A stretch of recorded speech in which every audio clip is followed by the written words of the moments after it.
নমস্কার, আমি অভিক। বলা হয় ছোট্ট বাচ্চারা নাকি দেবতার অবতার, তাদের মুখে নাকি ঈশ্বরের স্পর্শ থাকে। কিন্তু যদি কোনো বাচ্চার চোখে আপনি দেখতে পান শুধুই অন্ধকার, যদি তার ছোঁয়ায় বুক কেঁপে ওঠে, যদি হাসির বদলে শোনা যায় কান্না, গভীর রাতের কান্না। আমাদের আজকের গল্প হেমন্ত জানার লেখা নরপিশাচ। শুনুন মন দিয়ে। নরপিশাচ।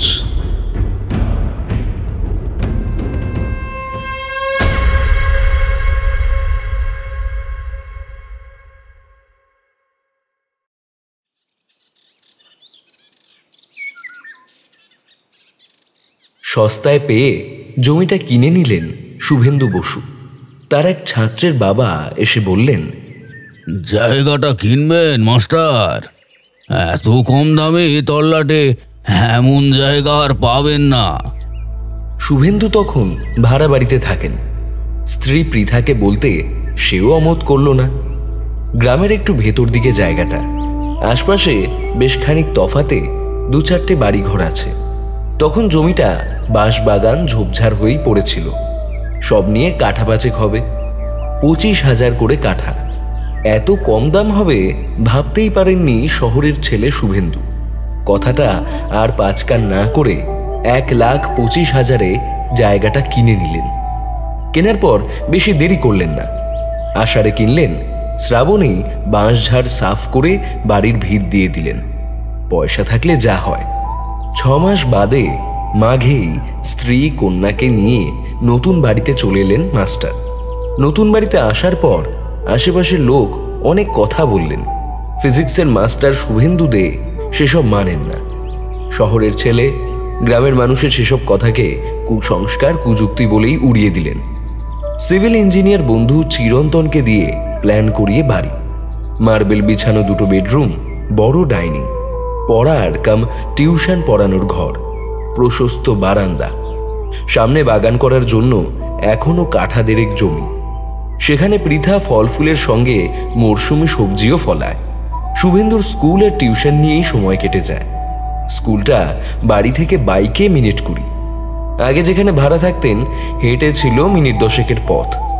ভাড়া বাড়িতে টিউশন পড়ানোর খুব অসুবিধা হচ্ছিল। এখানে এসে যাকে বলে চুটিয়ে টিউশন ধরেছে। জায়গা কিনে বাড়ি করতে অনেক টাকাও তো খরচ হলো, জমানো বলতে আর নেই। তাই সকালে একটি পড়িয়ে স্কুলে যান, ফিরে বিকেলে একটি, সন্ধে আর একটি। মাধ্যমিক উচ্চ মাধ্যমিক মিলে 100-150 ছাত্রছাত্রী। সপ্তাহে 2 দিন করে এক একজন আসে। রবিবারের সকালটায় আবার জয়েন্টের ব্যাচ আছে। ফিজিক্সের মাস্টার ডিগ্রি স্যার এ তল্লাটে নেই, তাই ফিজিক্স স্যার শুভেন্দুর এখানে পোয়া 12। ছাত্রছাত্রী পড়িয়ে পারেন না। শ্রীরামপুরের ছেলে শুভেন্দু চাকরি পেয়েছেন খানাকুলের প্রত্যন্ত এক গ্রামের স্কুলে। মাস্টার ডিগ্রি কমপ্লিট করে পরের বছর বিএড, তার পরের বছরই চাকরি। প্রথম খুব কষ্ট করে বাড়ি থেকে যাতায়াত করতেন। তারপর স্কুলের কাছাকাছি ভাড়া থাকতে শুরু করেন। স্কুল ছুটি থাকলে বাড়ি যেতেন। চাকরির বছর 2 বাদে বিয়ে দিয়ে দিলেন বাবা মা। তার বছর ঘুরতে না ঘুরতে অনভিজ্ঞ শুভেন্দু বাবা হয়ে যান। স্ত্রী পৃথা গ্রামের মেয়ে। বাবা মায়ের দেখাশোনা করা মেয়েকেই বিয়ে করেছেন শুভেন্দু। পড়াশোনা নিয়ে মেতে থাকা ছেলের প্রেম করার আর সময় হয়নি। তাছাড়া ছোট থেকেই মা বাবার কথায় বাধ্য ছেলে তাদের পছন্দ করা মেয়েকে বিমুখ করতে পারেননি। পৃথা তার গ্রামের কলেজেই কোনো রকমে গ্র্যাজুয়েশনটা করেছেন। লেখাপড়ায় ভালো ছিলেন না, তবে মুখশ্রী ভালো। তাকে দেখে শুভেন্দু কেন, কোনো ছেলেরই অপছন্দ হওয়ার কোনো কারণ নেই। মেয়ে স্বচ্ছতা। বছর 2.5 হতেই স্ত্রীকে শ্রীরামপুর ভাড়া বাড়িতে নিয়ে চলে আসেন শুভেন্দু। ভাই দিব্যেন্দুকে নিয়ে শ্রীরামপুরের বাড়িতে মা বাবা থাকেন। গরমের ছুটি, পুজোর ছুটিতে সপ্তাহখানেক করে কাটিয়ে আসেন। টিউশনের জন্য বেশি দিন থাকার উপায় নেই। মা বাবা মাঝে মাঝে ছেলে বৌমা নাতনিকে দেখতে আসেন, ফোন করে খবর নেন। দিব্যেন্দু একটা বেসরকারি কোম্পানিতে কাজ করেন। তার ছুটি ছাটা কম। দাদার নতুন বাড়িতে এখনো তার আশা হয়ে ওঠেনি। বিয়ে করে নতুন বউকে নিয়ে একেবারে আসবে বলেছেন। নতুন বাড়িতে আসার পর শ্রীরামপুরে একবারও যাওয়া হয়নি শুভেন্দুর। এত বড় বাড়ি কার ভরসায় ফেলে যাবেন? গ্রামে চোরের উৎপাত বড়। দিনের বেলায় তালা ভেঙে চোর ঢুকলেও কেউ টের পাবে না। সকাল সন্ধে ছাত্রছাত্রীদের আনাগোনায় তবু একটু সাড়া থাকে, নইলে একেবারে নিঝুম। শুভেন্দু স্কুলে চলে গেলে পৃথা মেয়েকে নিয়ে একা থাকেন। তার ভয় করে। আশেপাশের কাউকে বাড়িতে আসতে বললে তারা আসে না। তাদের বাড়ির জমিটা নিয়ে নানা কথা তারা বলে বেড়ায়। জায়গাটা গরম, ভালো নয়। আগে ওই জায়গায় নাকি ভাগার ছিল। শিশুরা মারা গেলে এখানেই সমাধি দেওয়া হতো। তবে সে অনেক আগের ঘটনা। জমির মালিক এখন শহরে থাকে। তবে আশেপাশের মানুষের কথা খুব একটা মিথ্যা বলা যায় না। বাড়ি তৈরির সময় ভিত খুঁড়তে গিয়ে তার প্রমাণ পাওয়া গেছে। ভিত খোঁড়ার প্রথম দিনেই আস্ত একটা কঙ্কাল বেরিয়ে আসে। মিস্ত্রিরা কিছুতেই কাজ করবে না, ভয়ে পালিয়ে গেল। শুভেন্দু তার বন্ধু চিরন্তনকে বলতে অন্য কন্ট্রাক্টর দেখে দিলেন। পেশাদার শহুরে কন্ট্রাক্টর এসবকে পাত্তা দিল না। তারা কাজ করে দিয়ে গেল। ভিত পুজোর কথা বলেছিলেন পৃথা। শুভেন্দু এসব মানেন না। এমনকি গৃহপ্রবেশের দিনেও কোনো পুজো আচ্চার ধার ধারেননি। পৃথার আপত্তি অগ্রাহ্য করে মাঘ মাসের ভরা অমাবস্যায় জোর করে নতুন বাড়িতে এসেছিলেন শুভেন্দু। তার বছর ঘুরে গেল। তবে নতুন বাড়িতে আসা পর্যন্ত মেয়েটার শরীর খারাপ লেগেই আছে। 2-4টে ছোটখাটো ঘটনাও ঘটেছে। পৃথার মেয়েলি কথা বলে তা উড়িয়ে দিয়েছেন শুভেন্দু। বলেছেন, দেখো, এ তোমার মনের ভুল, ঠিক আছে? এই সমস্ত গেঁয়ো যুক্তি দিও না তো। বাড়িটা তোমার ফাঁকা ফাঁকা লাগছে আমি জানি, আরও লোকজনের দরকার। মেয়েও তো 5 বছরের হয়ে গেল, ঠিক আছে? আর একটা আমাদের সদস্য বাড়লেই হলো, আমি দেখছি। মেয়ে স্বচ্ছতাকে নিয়ে বেলা 10টা নাগাদ শুভেন্দু বেরিয়ে যান। মেয়েকে স্কুলে নামিয়ে দিয়ে তার স্কুলে যান। দুপুরে পৃথা গিয়ে রিকশায় করে মেয়েকে নিয়ে আসেন। দুপুরেই এলাকাটা গা ছমছম করে। রিকশাওয়ালাকে দাঁড়িয়ে থাকতে বলেন পৃথা। বাড়িতে ঢুকে গেটে চাবি মারলে তবেই রিকশাওয়ালা যান। রিকশাওয়ালা স্থানীয় লোক। 2-1বার বলেছেন, কেন এখানে বাড়ি করলেন ম্যাডাম? জায়গাটা কিন্তু ভালো নয়। কেনার আগে মাস্টার যদি একবার আমাকে বলতেন, বারণ করতাম। মাস্টারের সঙ্গে কতদিনের সম্পর্ক। আমার রিক্সাতেই প্রথম থেকে চড়ছেন। সেই যেদিন স্কুলের চাকরিতে যোগ দিতে এলেন সেই দিন থেকে। জায়গা খারাপ বলছেন, ব্যাপারটা কি বলুন তো? রিকশাওয়ালা বলতে চাননি, শুভেন্দুই বারণ করে দিয়েছেন। মেয়েকে স্কুল থেকে নিয়ে আসার কথা বলতে যেতে সেদিন রিকশাওয়ালা বলেছিলেন, ওখানে বাড়ি করেছেন মাস্টার?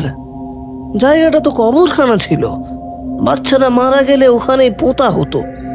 বছর 5 আগে আমাদের পাড়ার কালু সাপুইয়া ছেলেটা জলে ডুবে মারা গেল।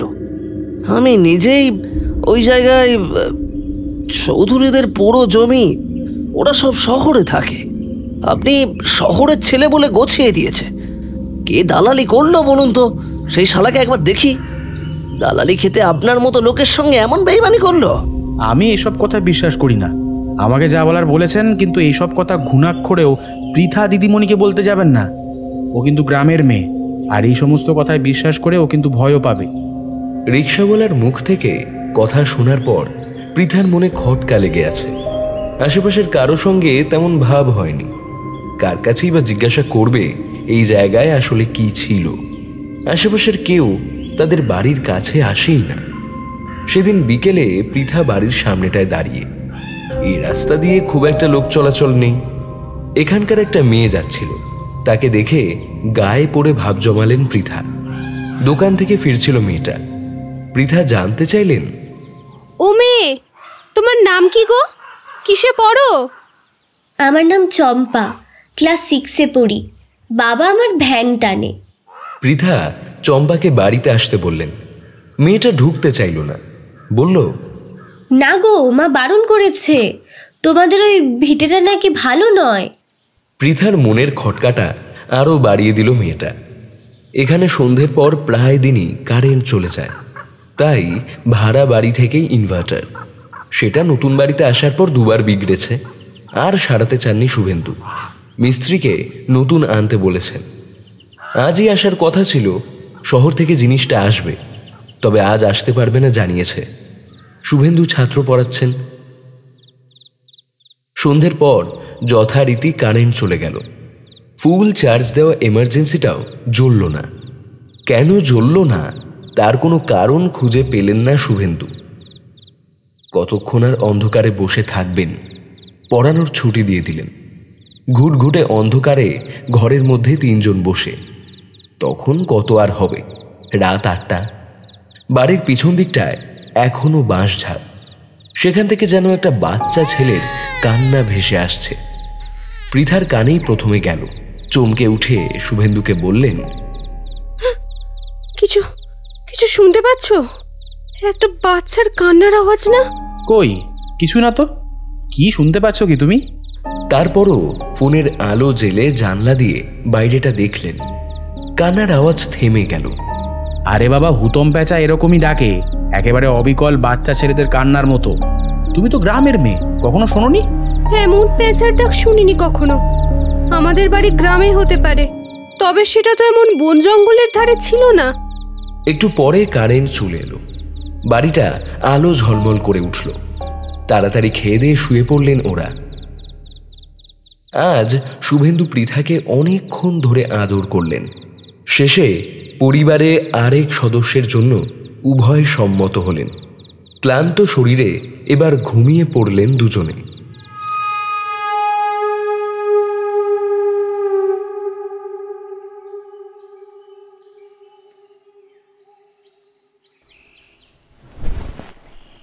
ভোরের দিকে ঘুম ভেঙে গেল পৃথার। সেই একই আওয়াজ আসছে পিছনের বাঁশবাগান থেকে। কান্নাটা আরো স্পষ্ট শোনা যাচ্ছে। ভয়ে শুভেন্দুকে জড়িয়ে ধরলেন। কানে মুখ দিয়ে শুভেন্দুকে ডাকলেন। ঘুম ভাঙল না তার। খানিক পরেই পাখি ডেকে উঠল। কান্নাটা থেমে গেল। এরপর কয়েক মাস কান্নাটা শোনেননি পৃথা। তার শরীর ভালো নয়। মা এসে আছেন।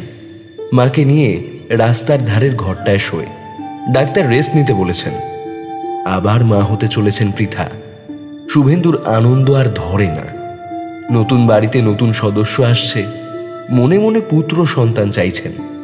মেয়ের পর ছেলে হলেই সব স্বাদ মিটে যায়। পৃথার শরীর খারাপ শুনে শুভেন্দুর বাবা মা এসে দেখে গেলেন। নতুন বংশধর আসার খবর শুনে তারাও খুব খুশি। শুভেন্দুর ওপর চাপ বেড়েছে। সংসারের কিছু কাজ তাকে করতে হয়। মেয়ের স্কুল ছুটি হলে তাকে নিয়ে গিয়ে তার স্কুলের টিচার রুমে বসিয়ে রাখেন। ছুটি হলে সঙ্গে করে নিয়ে আসেন। একটা কাজের মেয়ে খুঁজছেন। শাশুড়িমা আর কতদিন থাকবেন? কাছে পিঠে কেউ থাকতে চায় না। এক ছাত্র তার পাড়ার এক বিধবা বুড়িকে এনেছিল। থাকা খাওয়া আর মাসে 2000 টাকা। 4 দিনের দিন বুড়ি চলে গেলেন। যাওয়ার সময় শুভেন্দুকে বলে গেলেন, কবরখানায় বাড়ি করছো, আমায় তো বলনি মাস্টার। সেদিন দোকানে যেতে যেতে এপাড়ার এক বউ বলল, ভাগ্যিস বলল, টাকা পয়সা আমার দরকার নেই, আমার ঘরেও নাতি নাতনি আছে। কার ঝড় শেষে কার দিকে বয়, আমি চললুম। বুড়ির কথা শুনতে পাননি পৃথা। তখন মেয়েকে স্নান করাতে বাথরুমে ঢুকেছিলেন। কবরখানায় বাড়ি পৃথা এখনো জানেননি।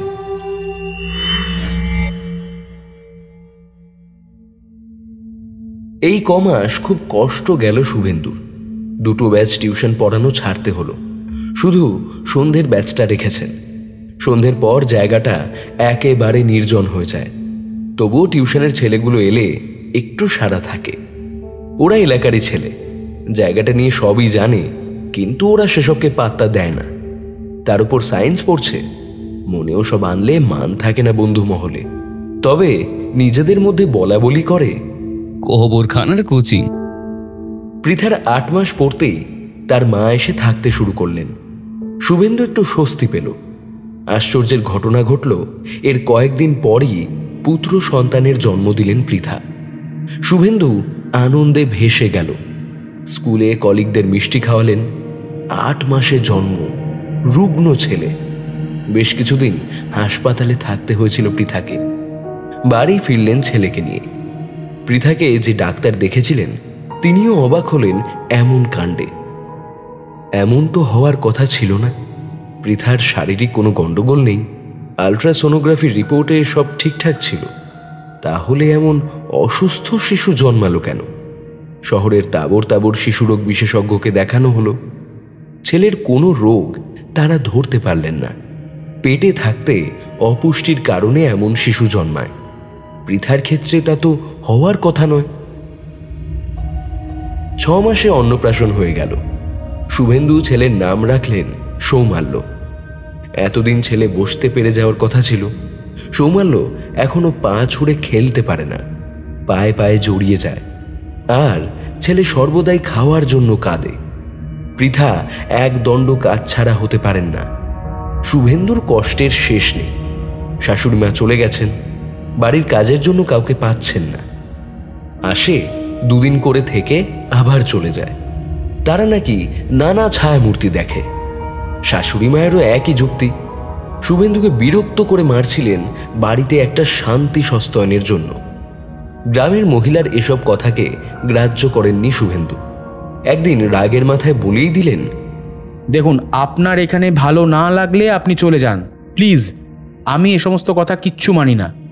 ছেলের অন্নপ্রাশনে শুভেন্দুর স্কুলের হেডমাস্টার ব্রজেন্দ্রনাথ চ্যাটার্জি এসেছিলেন। দর্শনের শিক্ষক ব্রজেনবাবুর বাবা ছিলেন বড় পণ্ডিত, বাস্তুশাস্ত্রে ছিলেন ওস্তাদ। সেই পরিবেশ থেকে ব্রজেনবাবু কিছু কিছু জানতেন। শুভেন্দুর বাড়িতে পা রেখেই তিনি বুঝতে পেরেছিলেন বাস্তুশাস্ত্র মতে বাড়ির সব কিছু ভুল।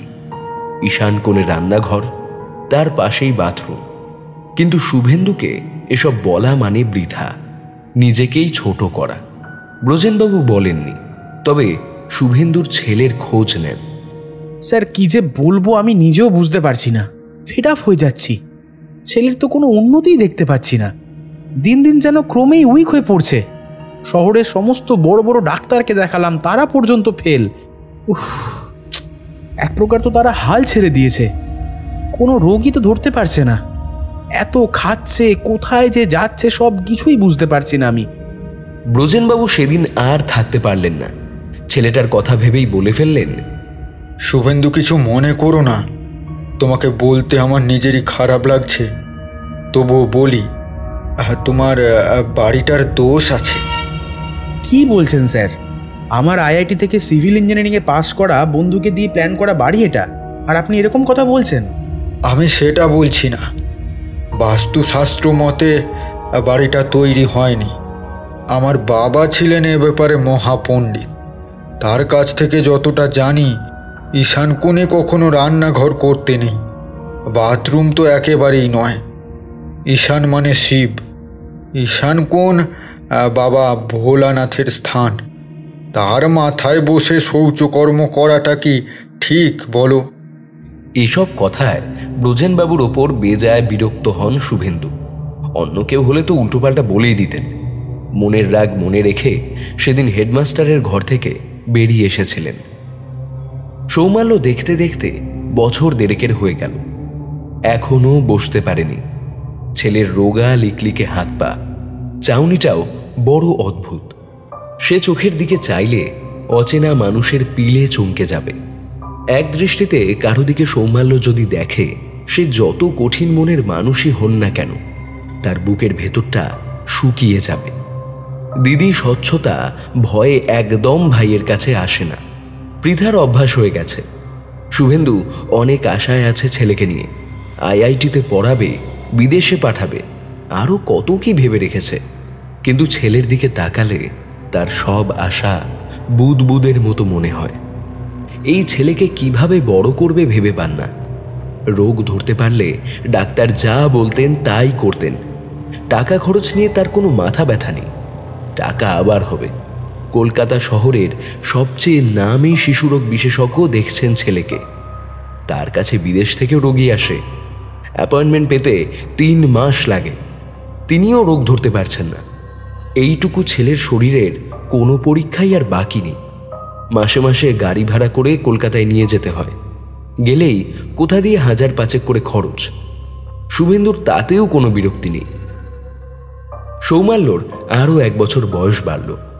এখন বসতে পারে। হাত পাগুলো অস্বাভাবিক লম্বা লম্বা, মাথাটা দেহের তুলনায় বেশ বড়, কান দুটোর পাতা বেশি ঝোলা ঝোলা, গালপাটি দুটো ভেতরে ঢোকা ঢোকা। 1 বছর বয়সে সামনে দুটো দাঁত বেরিয়েছিল, তারপর আর কোনো দাঁত ওঠেনি। সে দুটো আকারে বেশ বড় হয়ে গেছে। গায়ের রং হাসাটে, মাথায় একটাও চুল নেই। অদ্ভুত একটা দেখতে লাগে। ছেলে সবসময় খাই খাই করছে। খাবার না পেলেই সামনে যাকে পাবে হামা দিয়ে এসে কামড়ে দেবে। পৃথা কতবার কামড় খেয়েছে তার ইয়ত্তা নেই। ভয়ে ভাইয়ের কাছাকাছি আসে না স্বচ্ছতা। 2 বার তাকে কামড়ে রক্ত বের করে দিয়েছে। শুভেন্দুও ছেলের কামড় খেয়েছে 2 বার। তবে দেখা গেছে বাবাকে দেখে ছেলে ভয়ে একটু গুটিয়ে যায়। বাবা স্কুলে বেরিয়ে গেলেই ছেলের দৌরাত্ম্য বাড়ে। পৃথা একা সামলাতে পারে না। একবার অদ্ভুত গলায় চিৎকার করে ওঠে। জানালার গ্রিল ধরে পিছনের বাগানের দিকে সদাই তাকিয়ে থাকে। তখন মুখ দিয়ে থোকা থোকা লালা ঝরে। রাতে যখন ছেলে কাঁদে পৃথার খুব অস্বস্তি লাগে। তবুও সে যে মা, যতই অস্বস্তি হোক ভয় করুক, ছেলেকে দূরে ঠেলে কি করে। সৌমাল্য 3 বছরে পড়ল। 3 বছরে একটু ধুমধাম করে জন্মদিন করার ইচ্ছা ছিল শুভেন্দুর, কিন্তু ছেলের অবস্থা দেখে আর ইচ্ছা হয় না। দিন দিন আরো অদ্ভুত গড়ন হয়ে উঠছে ছেলের। অচেনা কেউ দেখলেই ভয় পেয়ে যাবে। সামনের দুটো দাঁত ঠিক মানুষের মতো নয় যেন। হাত পায়ের আঙুলগুলো অস্বাভাবিক লম্বা, আঙুলের নখগুলো হিংস্র পশুর মতো ছুচালো। এখন পৃথা আর ছেলেকে নিয়ে একা শুতে পারে না, তার ভয় করে। দিদি স্বচ্ছতাও ভাইয়ের ঘরে শোবে না। উভয় সংকটে পড়েন শুভেন্দু। এক ঘরেই শুচ্ছে কয়েকদিন। মেয়েকে আলাদা করে ঘুম পাড়িয়ে রাতে তুলে আনে তাদের কাছে। সেদিন ঘটে গেল এক ভয়ঙ্কর কাণ্ড। পৃথার পাশে সৌমাল্য, তার পাশে শুভেন্দু। বাবার এক পাশে স্বচ্ছতা ঘুমাচ্ছিল। রাত তখন 1:30। স্বচ্ছতা চিৎকার করে উঠল। ঘুম ভেঙে গেল বাবা মায়ের। সৌমাল্য বাবাকে ডিঙিয়ে গিয়ে দিদির গলা কামড়ে ধরে আছে। দুজনে কোনো রকমে ছাড়ালেন। দিদির গলায় ভাইয়ের সুচালো দুটো দাঁত বসে গেছে। গল গল করে রক্ত বেরোচ্ছে। স্বচ্ছতা যন্ত্রণায় ছটফট করছে। এত রাতে কি করবে, কোথায় যাবে? ডেটল তুলো দিয়ে চেপে ধরে কোনো রকমে মেয়ের রক্ত বন্ধ করলেন শুভেন্দু।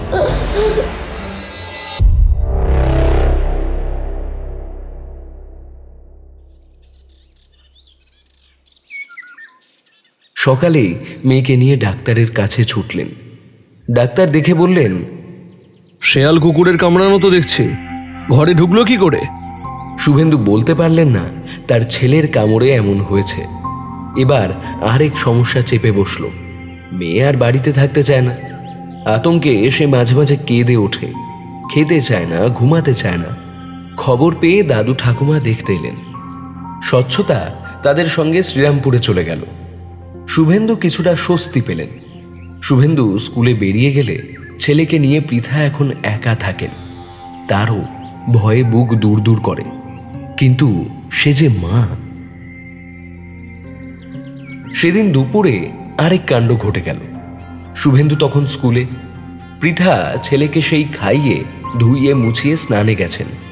মিনিট 15 হয়নি। এসে দেখেন ছেলে ঘরে নেই। ঘেরা বাড়ি, মেন গেটে তালা মারা। ছেলে যাবে কোথায়?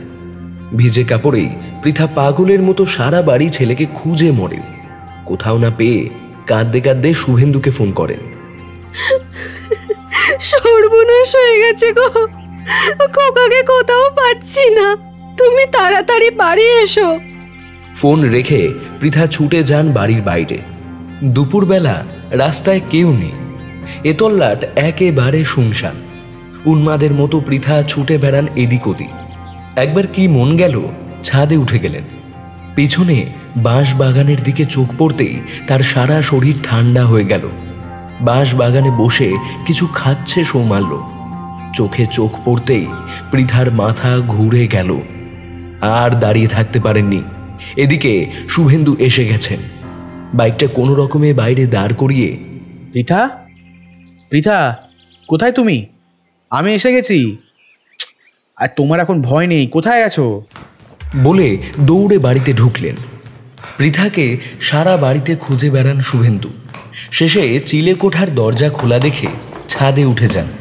দেখেন পৃথা অচেতন হয়ে রোদে পড়ে, চোখে মুখে জল দিয়ে জ্ঞান ফেরান। হে মা, খোকা, খোকা কোথায় গেল?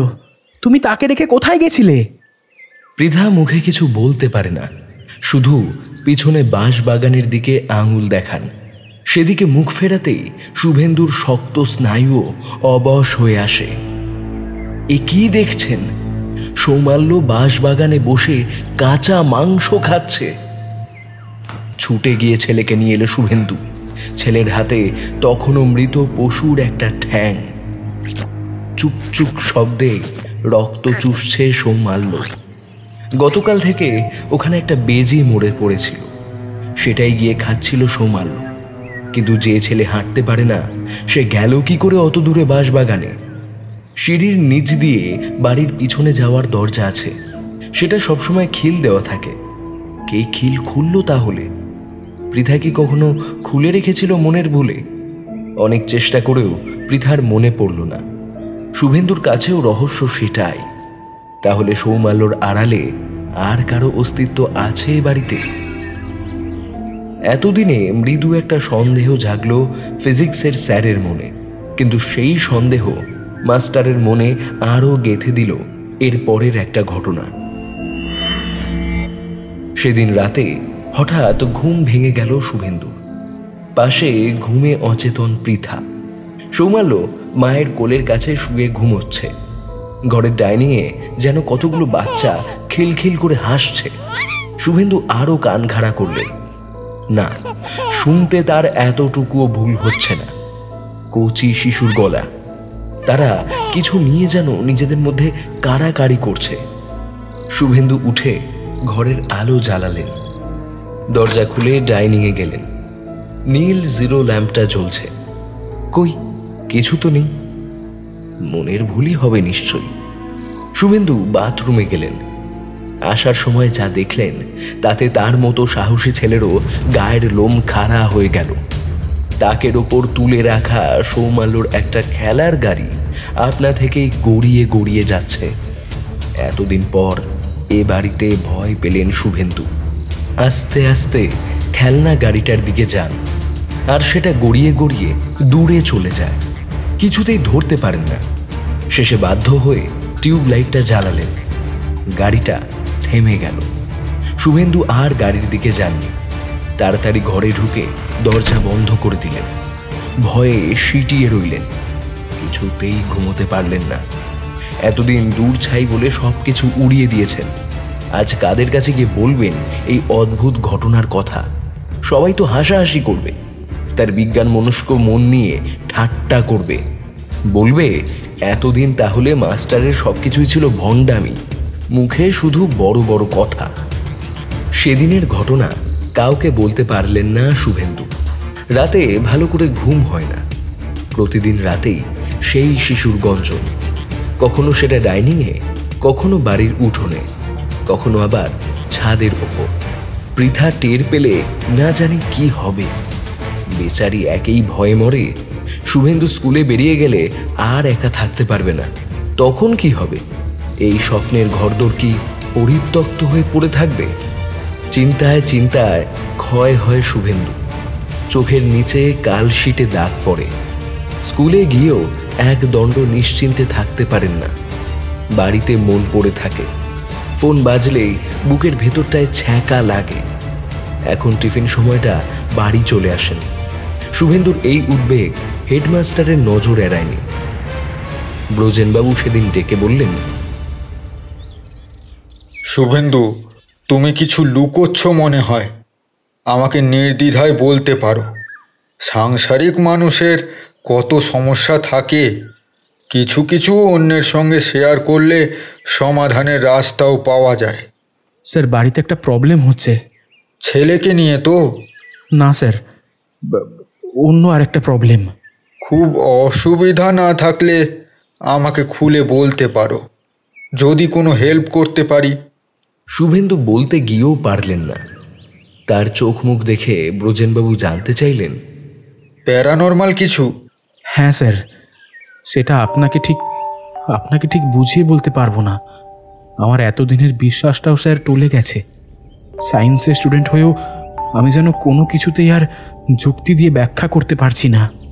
বাড়িটা যেন এখন আর আমার কাছে নেই, পুরো বাড়িটা যেন এখন ওদের দখলে। এতদিন তাহলে বলনি কেন শুভেন্দু? শেষে মারা পড়বে যে তোমরা। কি করে বলি বলুন তো স্যার? আমার মতো ছেলের মুখ থেকে এমন কথা যে কখনো শুনবেন আপনি কি ভেবেছিলেন? সেদিন আমার বাড়ির দোষ নিয়ে আপনি যখন এতগুলো কথা বললেন, জানেন আপনার ওপর মনে মনে আমি অনেক বিরক্ত হয়েছি। আপনার এই গেঁয়ো ধ্যান ধারণা নিয়ে আমি অনেক উপহাস করেছি, কিন্তু দেখুন শেষ পর্যন্ত আপনার কথাটাই ঠিক হলো স্যার। ওসব এখন বাদ দাও। কথায় আছে, বিপদের সময় পাণ্ডিত্য ত্যাগ করতে হয়। শোনো, আমার বাবার এক শিষ্য আছে কামারপুকুরে। আমার চেয়ে বছর দুয়েকের বড় হবে। তখন বাবার কাছে আসতো জ্যোতিষ শিখতে, পরে তন্ত্র সাধনা শুরু করে। এখন বড় তান্ত্রিক। নামটা কি ছিল যেন? হ্যাঁ, ভৈরব ভট্টাচার্য। আর দেরি করা ঠিক হবে না, সামনের রবিবারই তার কাছে যাই চলো। হ্যাঁ, আর একটা কথা, হাত খানেকের মতো খুঁড়ে তোমার ভিটের কিছু মাটি সঙ্গে নেবে। পৃথাকে ডাক্তারখানায় যাচ্ছি বলে রবিবার সকালেই বাইক নিয়ে বেরিয়ে পড়লেন শুভেন্দু। ব্রজেনবাবুকে তার বাড়ি থেকে তুলে নিলেন।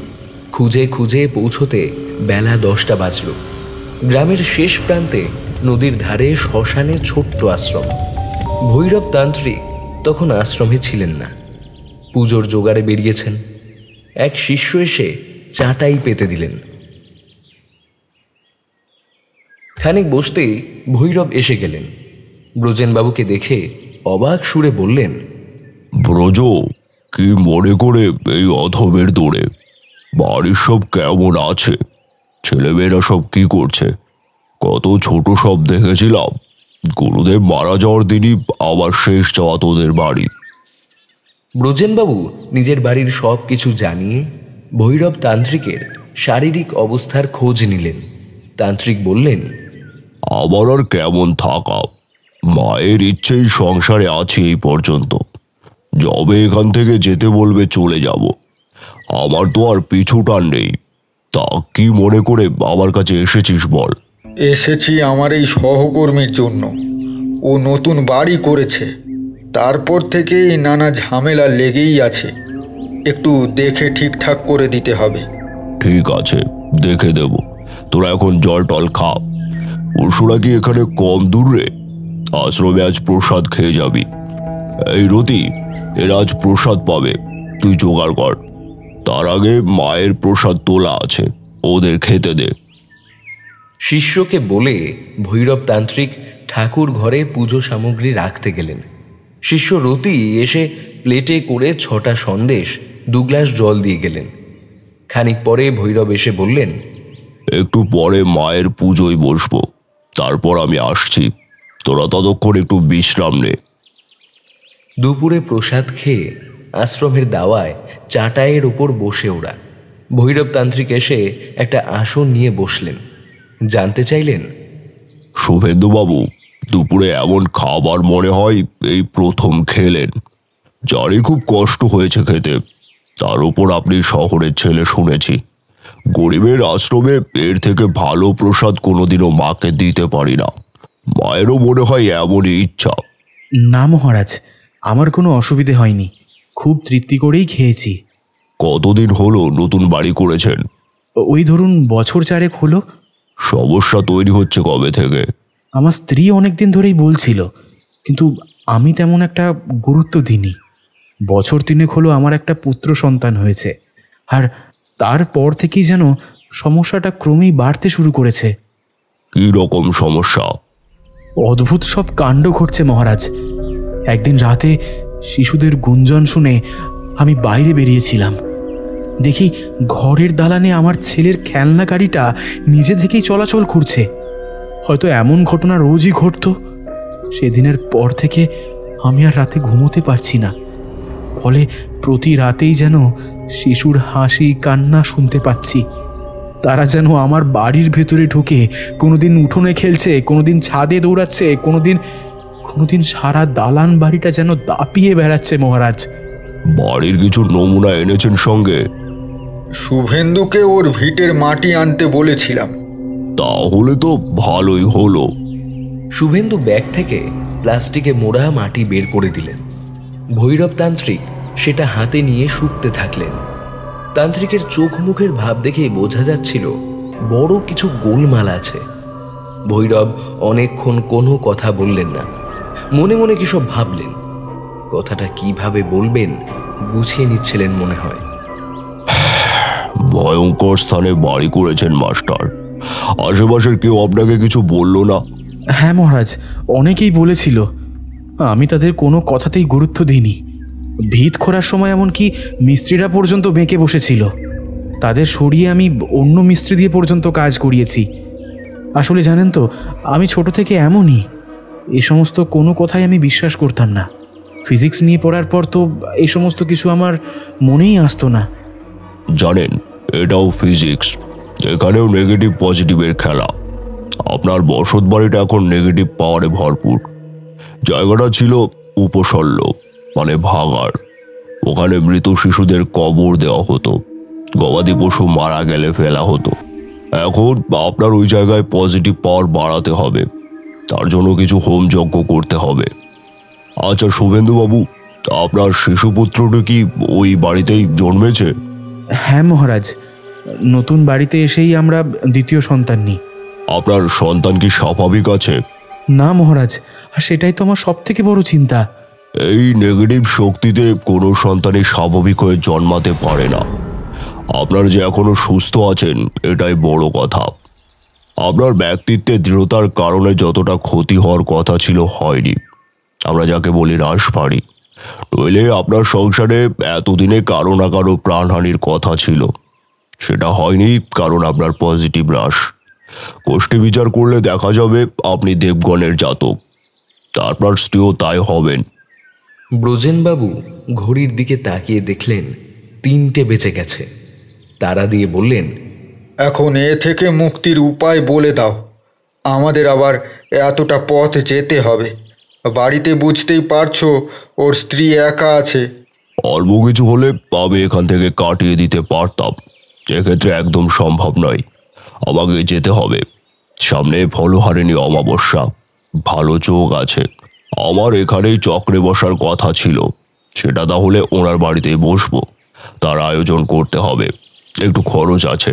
খরচের জন্য আমি চিন্তা করছি না মহারাজ। আপনি আমার বাড়িতে যাবেন এটাই তো বড় কথা। আর আয়োজনের ব্যাপারটা আমাকে ছেড়ে দিন। ওটা আমাকে জানিয়ে দিন, আমি সমস্ত ব্যবস্থা করে রাখব। ভৈরব তার শিষ্যকে পেন খাতা আনতে বললেন। লিখে দিলেন সব কিছু। বাড়ি ফেরার সময় ঠাকুর ঘর থেকে এনে শুভেন্দুকে হাতে একটা প্রসাদী ফুল আর একটা রুদ্রাক্ষ দিলেন। বললেন, শোয়ার ঘরে কদিন রাখতে।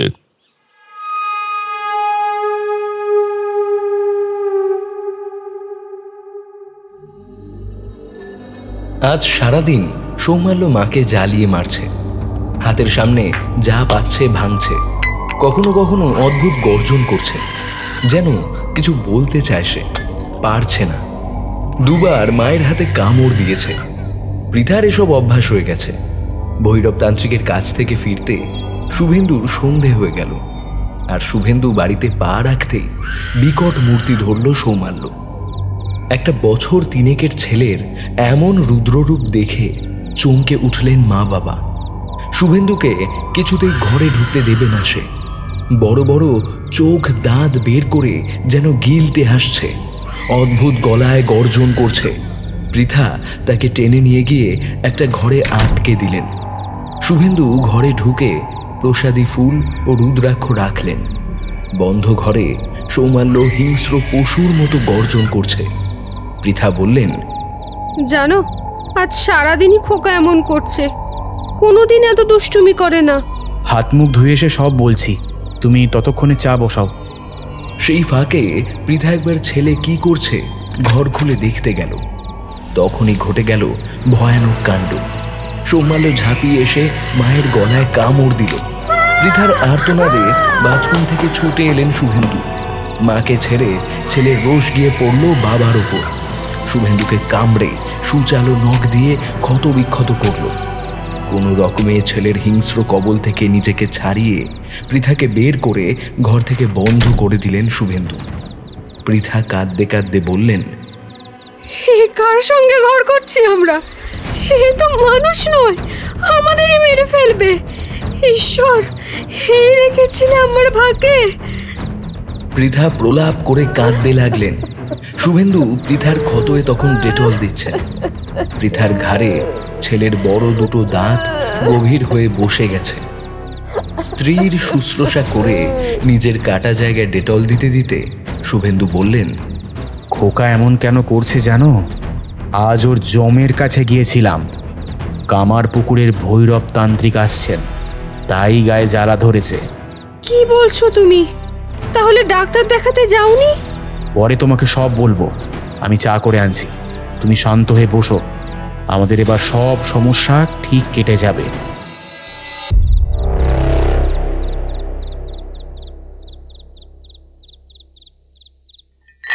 শুভেন্দু চা করে আনলেন। দুজনে বারান্দায় বসে চা বিস্কুট খাচ্ছেন। তখন সবে রাত 8টা হবে। জ্যৈষ্ঠ মাসের ভ্যাপসা গরম।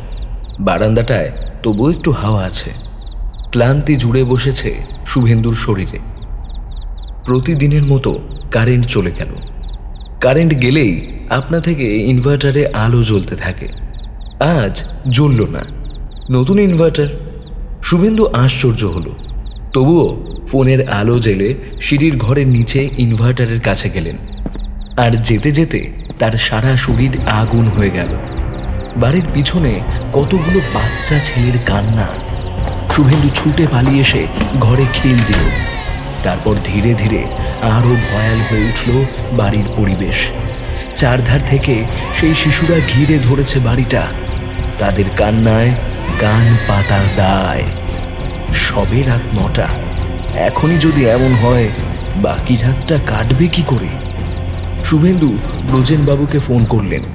ব্রজেনবাবু বললেন, নির্ভয়ে থাকো, তোমার কোনো ক্ষতি করতে পারবে না ওরা। ভৈরবতান্ত্রিক আসার সময় তোমার হাতে যা দিয়েছেন ওটাই রক্ষা করবে। স্যার, এতগুলো দিন এভাবে কাটাবো কি করে? ওরা যে আমাদেরকে গিলতে আসছে। আমার ছেলেও যে রুদ্রমূর্তি ধারণ করেছে স্যার, তার কাছাকাছি আমরা কেউ যেতে পারছি না। ক্রমশ আমি আর পৃথা ঘরবন্দি হয়ে বসে আছি। কি করব ভাই, আজকের দিনটা কোনো রকমে কাটাও, কাল কি করা যায় দেখছি। রাত যত গভীর হয় বাড়তে থাকে আরও চিৎকার চেঁচামেচি। মাটি ফুঁড়ে যেন উঠে আসে সুপ্ত সব আত্মারা। এতদিন তারা যেন অনেক সহ্য করেছে, আর নয়। নিজ ভূমে তারা পরবাসী হতে চায় না। কেন ছাড়বে তাদের অধিকার? বিদ্রোহী সব আত্মারা ঘিরে ধরে মাস্টারের বাড়ি। দরজা জানালা ভেঙে ফেলার উপক্রম। বন্ধ ঘরে গরমে দম ছুটে মরতে বসেছে পৃথা আর শুভেন্দু। ভয়ে মূর্ছা গেছে পৃথা। মাস্টার তান্ত্রিকের দেওয়া ফুল আর রুদ্রাক্ষ হাতে থর থর করে কাঁপছেন। পৃথার পেটের সন্তানও আজ বিদ্রোহীদের দলে। সৌমাল্য ঘরের ভেতর তাণ্ডব চালাচ্ছে, আর বাইরে তার সহযোগীরা। রাত যেন আর কাটে না।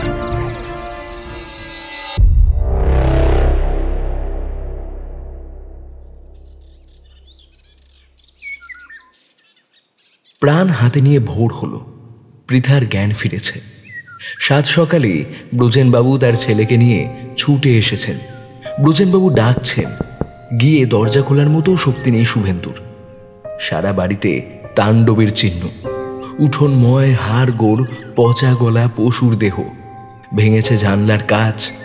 কোনো রকমে গিয়ে মেন গেটের তালা খুললেন। ব্রজেনবাবুকে দেখে বাচ্চা ছেলের মতো কেঁদে ফেললেন শুভেন্দু। বাঁচান স্যার, আমাদেরকে বাঁচান। এই বাড়িতে থাকলে আমরা মারা যাব। কালকে রাতটা কিভাবে কেটেছে আপনাকে বোঝাতে পারবো না। পৃথা থেকে থেকে মূর্ছা যাচ্ছে স্যার। আমি আমার স্নায়ুর জোর রাখতে পারছি না, আপনি আমাদের বাঁচান। খোকা চল ভৈরব তান্ত্রিকের কাছে। আর একদিনও দেরি করলে ওরা বাঁচতে দেবে না এদের। নিজের সন্তানও তো ওদের দলে। বলে না ঘর শত্রু বিভীষণ। শুভেন্দুর বাইকটা নিল ব্রজেনবাবুর কলেজ পড়ুয়া ছেলে দেবমাল্য। ব্রজেনবাবু তার নিজের বাইকে চড়ে বসলেন। বেলা তখন 12টা। ভৈরব তান্ত্রিককে নিয়ে হাজির হলেন ব্রজেনবাবু। তান্ত্রিক পা রাখতেই ভূমিকম্পের মতো দুলে উঠল বাড়িটা। তখনই সৌমাল্যর বিকট গর্জন ভেসে এলো ঘর থেকে। ভৈরব তান্ত্রিক বললেন, এ তো পিশাচপুরী। পিশাচ নিয়ে ঘর করছেন মাস্টার। বাবাজি, বাবাজি, ওটা আমার ছেলের চিৎকার। এ তো নরপিশাচ। তোদের 7 পুরুষের ভাগ্য ভালো, এখনো বেঁচে আছিস। এ বাড়ি তোদের ছাড়তে হবে, নইলে অনেক মূল্য চোকাতে হবে। বাড়ি ছাড়ার কথা শুনে শুভেন্দুর চোখে জল এসে গেল। মহারাজ, মহারাজ, আর কোনো উপায় নেই। এটা তো আমার স্বপ্নের বাড়ি ছিল, একে ছেড়ে চলে যেতেই হবে। যদি থাকতেই হয় এ বাড়ির অনেক কিছু বদলাতে হবে। এখনই বন্ধ করতে হবে ঈশান কোণের রান্নাঘর আর বাথরুম। ওই জায়গায় করতে হবে ঠাকুর ঘর। প্রতি পূর্ণিমায় দিতে হবে শান্তি সস্তয়ন। দেখি চলুন আপনার সন্তানকে। শুভেন্দু তান্ত্রিককে ছেলের কাছে নিয়ে গেলেন। দরজা খোলার আগে ভৈরব ত্রিশূলটা হাতে বাগিয়ে নিলেন। দরজা খুলতেই ঝাঁপিয়ে পড়তে যাচ্ছিল সৌমাল্য। তান্ত্রিকের মন্ত্র বলে নেতিয়ে পড়ল। ত্রিশূল সৌমাল্যর গায়ে ঠেকাতেই ঘরে যেন বিদ্যুৎ খেলে গেল। সৌমাল্য চিৎকার করে উঠল। বাইরে বেরিয়ে এসে তান্ত্রিক বললেন, এখনই কিছু করা যাবে না, তবে এদের উৎপাত কিছুদিন স্থিমিত থাকবে। বাড়ির বাইরে অনেক কাণ্ড ঘটবে, ভয় পাওয়ার কিছু নেই। আর ওরা বাড়ির ভেতর কিছু করতে পারবে না। আপনার ছেলেও শান্ত থাকবে। পেটের দোষ কাটলেই ছেলেও সুস্থ হয়ে উঠবে। ওর এখন পিশাচ দশা চলছে। মায়ের পেটে থাকার সময় অশুভ আত্মারা ওর ওপর ভর করে। তারাই ওকে নরপিশাচ করে তুলেছে। ও তো রক্তপান করছে না, ওর মধ্য দিয়ে সেসব পেটজনির দুষ্ট আত্মারা পান করছে। এই ত্রিশূল আপনার ভিটেতে পুঁতে দিয়ে গেলাম, ভুলেও কেউ হাত দেবেন না। আমি সেদিনে সেই ত্রিশূল তুলব। এখানেই হবে যজ্ঞবেদী। আপনারা তার তোড়জোড় শুরু করুন। আর যদি খুব ভয় পান তাহলে এই মন্ত্রটা জপ করবেন। ব্রহ্মা হরস্য নহি বক্তুমলং বলং চ নাশায় চাশুব ভয়স্য মতিং করতু।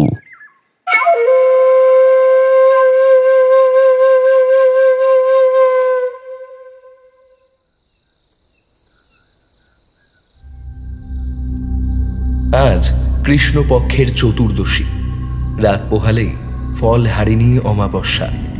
শুভেন্দুর বাড়িতে কাল মহাযজ্ঞ। মেয়ে স্বচ্ছতা কিছুতেই আসতে চাইছিল না। দাদু ঠাকুমা জোর করেই তাকে নিয়ে এসেছেন তার বাবা মায়ের কাছে। পৃথার বাবা মাও আছেন। ব্রজেনবাবু ছেলেকে নিয়ে কাল সকালেই চলে আসবেন। এ কদিন সহকর্মীর জন্য অনেক করেছেন হেডমাস্টার। বেলকাঠ জোগাড় থেকে গোমূত্র গোচনা সবেতেই ছেলেকে নিয়ে ঝাঁপিয়ে পড়েছেন। এই বাজারে কেউ করবেন এমন? স্থানীয় 2 ব্রাহ্মণকে বলা আছে, তারা শান্তি সস্তয়ন করবেন। তারও জোগাড় করতে হয়েছে। রাত 12টার পর হবে যজ্ঞ। তন্ত্রমতে চক্রে বসবেন ভৈরব তান্ত্রিক। তিনি এসে নিজ হাতে গড়বেন চামুণ্ডা মূর্তি। তার সামগ্রী জোগাড় করে এনেছে শুভেন্দুর 2 ছাত্র বাবলু আর যতীন। এই 2 ছাত্র স্যারের বাড়িতে আছে কয়েকদিন। ভৈরব তান্ত্রিক যতই বলুন কিছু হবে না, তবুও সাহসে কুলোচ্ছিল না শুভেন্দুর। উঠোনে শামিয়ানা খাটানো হয়েছে। তান্ত্রিকের আসা যাওয়া, হেডমাস্টারের যাতায়াত দেখে আশেপাশের লোক টের পেয়েছে মাস্টারের বাড়িতে কিছু হচ্ছে। তারা আজ উকি ঝুঁকি মারছে। স্বচ্ছতা এসে ভাইকে এখনো দেখেনি। সে ভয়ে সিটিয়ে আছে। সৌমাল্য আগের চেয়ে অনেকটা কমজোরি হয়ে আছে। প্রাণ হাতে করেই রাতে পৃথা তার কাছে শোয়। মায়ের মন তো ছেলেকে নিয়ে অত খারাপ শোনার পরও ছেড়ে থাকতে পারে না। এ কদিনে বাড়ির বাইরে নানা ঘটনা ঘটেছে। তার সাক্ষী শুভেন্দুর 2 ছাত্র বাবলু আর যতীন। তারা রাতে ঘুমোতে পারেনি। পিছনের বাঁশঝাড়গুলো কখনো মর্মর শব্দে ভেঙে পড়ে, কখনো একসঙ্গে কেঁদে ওঠে বাচ্চা ছেলেরা, কখনো কান ফাটা বাজ পড়ার শব্দ। সকালে উঠে শুভেন্দুকে এসব বলতো না তারা। এক রাতে তো বাবলুর নাম ধরে তার বাবার গলায় কেউ বলল, তোর মায়ের শরীর খারাপ খোকা, বাড়ি চ। বাবলু উঠে পড়েছিল বাড়ি যাবে বলে। যতীন বলল, তুই বাড়িতে আগে ফোন কর। রাতেই বাবাকে ফোন করে জানলো মা তার পাশেই ঘুমোচ্ছে।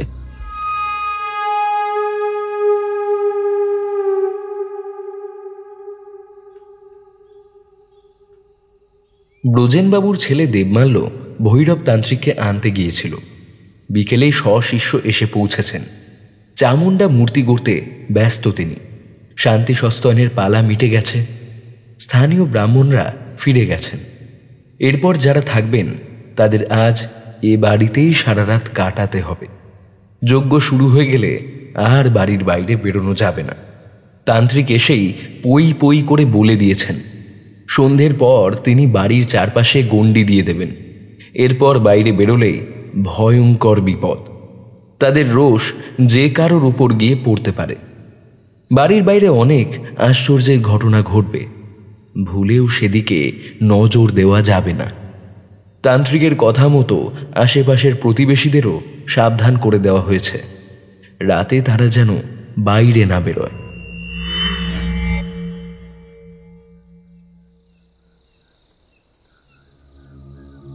ভয়াল চামুণ্ডা মূর্তি বেদিতে বসিয়ে ভৈরব তান্ত্রিক বাড়ির চারপাশে গণ্ডি কেটে দিলেন। 11:30টায় অমাবস্যা পড়েছে। সবকিছু তোড়জোড় করে যজ্ঞে বসতে বসতে 12টা বেজে গেল। সোমবারলোককে নিয়ে যজ্ঞের সামনে বসতে হবে। তাকে নিয়ে বসা তো খুব সহজ কাজ নয়। ক্ষণে ক্ষণে এবার সে ভয়াল ভয়ঙ্কর হয়ে উঠবে। মা বাবাকে ছেলের সেই রূপ দেখতে মানা করলেন তান্ত্রিক।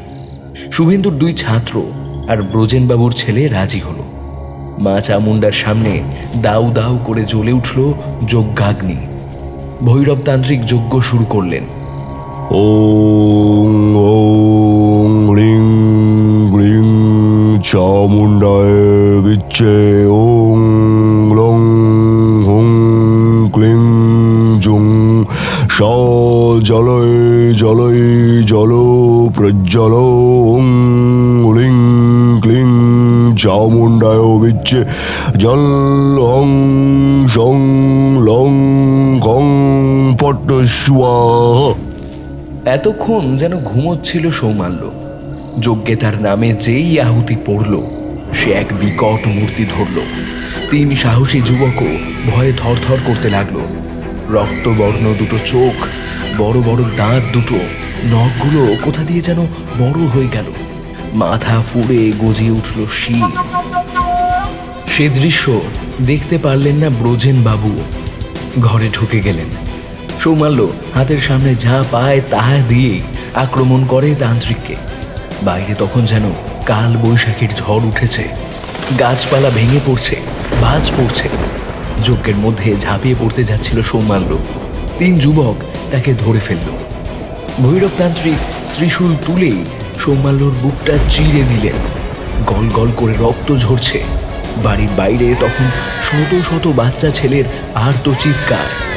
বড় করুণ সে আর্তনাদ। সৌমাল্য এবার নিস্তেজ হয়ে পড়েছে। তান্ত্রিক চক্র ছেড়ে উঠে সৌমাল্যকে কোলে নিয়ে তার বুকে লেপে দিচ্ছেন শ্বেত চন্দন। চোখে মুখে দিচ্ছেন শান্তি জল। বাইরে ঝড় থেমে গেছে। শিশুর কান্নাও নেই।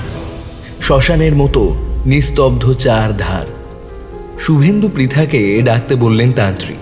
দুজনে যজ্ঞ বেদির সামনে এসে বসলেন। সৌমাল্য যেন ঘুমোচ্ছে। তান্ত্রিক ছেলেকে পৃথার কোলে তুলে দিয়ে বললেন, এখন থেকে হলো মানব শিশু মা। ছেলের ওপর ভর করা দুষ্টু আত্মারা ছেড়ে চলে গেছে। আর ভয় নেই। এবার আর 5টা শিশুর মতোই বেড়ে উঠবে। শারীরিক কুচিহ্নগুলো আস্তে আস্তে খসে যাবে। এই যজ্ঞবেদিতে প্রতিদিন সন্ধ্যায় ধূপ ধুনো দিবি। এখানে মা চামুণ্ডা বিরাজ করবে। এখন তোদের ভিটে বড় পবিত্র স্থান হয়ে উঠল মা। ভোর হয়ে এসেছে। পাখি ডাকছে। দেবমাল্য, বাবলু, যতীনরা বাইরে বেরোবে বলে ছটফট করছে। তাদের কৌতূহল রাতেই ঝড়ে কি সব ভাঙলো দেখবে। যতীন বলল, মহারাজ, এবার কি আমরা বাড়ির বাইরে যেতে পারি? হ্যাঁ, এবার তোমরা বাড়ির বাইরে যেতে পারো। তোমাদের সাহসের প্রশংসা করি আমি। এ দৃশ্য দেখতেও বুকের পাটা চাই। ওরা বাইরে এসে দেখলো কিছুই হয়নি। গত রাতের ঝড়ের কোনো চিহ্নই নেই। গাছের একটা কাঁচা পাতাও খসে পড়েনি। বিজ্ঞানের 3 ছাত্র বড় অবাক হলো। ফিরে এসে তান্ত্রিককে বলল, এই ঘটনা আমাদের বড় আশ্চর্য করেছে মহারাজ। এর কি কোনো ব্যাখ্যা আছে? হ্যাঁ আছে, তবে আজ নয়, অন্যদিন তোমাদের এর ব্যাখ্যা শোনাবো। পূব আকাশ রাঙা হয়ে উঠেছে। শুভেন্দু পৃথার মুখ খুশিতে জল করছে। সৌমাল্য মায়ের কোলে শুয়ে মানব চোখে দেখতে থাকলো একটা মিষ্টি সকাল।